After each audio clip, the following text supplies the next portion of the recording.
Assalamualaikum warahmatullahi wabarakatuh.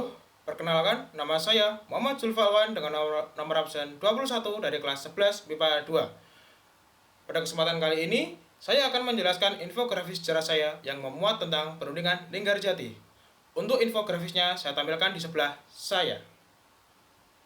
Sebelum masuk ke perundingannya, kita harus tahu lebih dahulu apa latar belakang diadakannya perundingan tersebut. Perundingan Linggarjati diadakan karena masuknya Afne ke Indonesia yang diboncengi oleh tentara Nika, karena Jepang menetapkan status quo di Indonesia.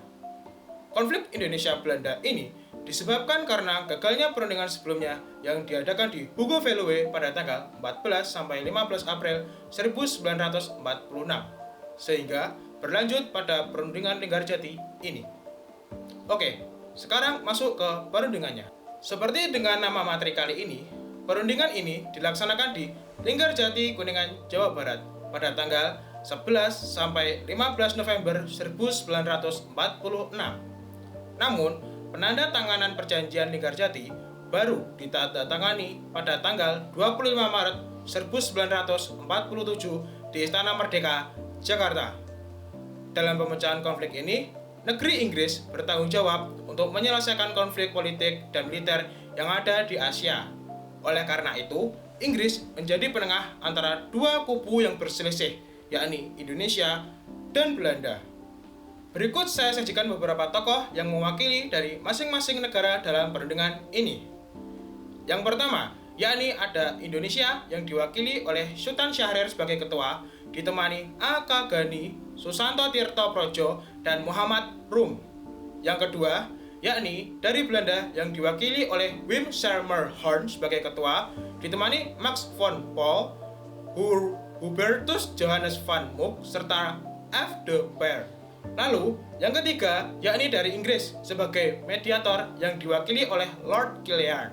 Lalu, perundingan ini sampai dilakukan selama 2 kali dan menghasilkan beberapa poin-poin berikut ini. Poin yang pertama, yakni Belanda mengakui secara de facto wilayah RI atas Jawa, Sumatera, dan Madura. Poin yang kedua, yakni Belanda harus meninggalkan RI paling lambat 1 Januari 1949. Poin yang ketiga, yakni pihak Belanda dan Indonesia sepakat untuk membentuk negara Republik Indonesia Serikat atau disingkat RIS. Lalu, poin yang terakhir yakni Indonesia harus tergabung dalam Persemakmuran Indonesia-Belanda dengan Belanda sebagai uni atau ketuanya. Ternyata, setelah perjanjian Linggarjati ini disahkan, pelaksanaannya tidak berjalan mulus. Hal ini dibuktikan dengan pernyataan Van Mook yang menyatakan bahwa Belanda tak lagi terikat dengan perjanjian ini. Pernyataan Van Mook tersebut yang dilontarkan pada tanggal 27 Juli 1947 inilah yang memicu terjadinya agresi militer Belanda I pada tanggal 21 Juli 1947. Setelah diusut, pelanggaran perjanjian ini disebabkan oleh perbedaan penafsiran antara Indonesia dan Belanda. Sekian penjelasan dari saya. Apabila kurang dan lebihnya, saya mohon maaf. Semoga materi yang saya berikan ini bermanfaat bagi semuanya. Terima kasih. Wassalamualaikum warahmatullahi wabarakatuh.